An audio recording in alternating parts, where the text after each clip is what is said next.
Hi guys, welcome to Glitch Guru. In this video we'll show you how to use the equalizer on your Windows 11 laptop or PC. So as you may already know, Windows 11 gives you all the necessary sound settings for your PC in the sound settings menu. However, you won't find the equalizer in here. So to do this, you will first need to head to the Microsoft Store and download this FxSound app. So once you have downloaded the app, simply open the search menu and then type in FxSound to open the app. The app has a pretty minimal interface. You can use this drop down menu to select your sound output device. Then you can use this drop down menu to select one of the available presets.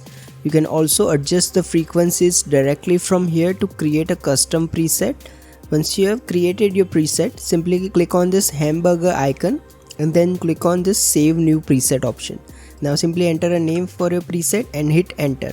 You can use this power button to quickly enable or disable the sound equalization.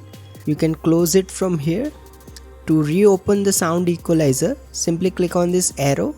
Now right click on the FxSound icon and then click on open. If you find this video useful, please don't forget to like and subscribe to Glitch Guru.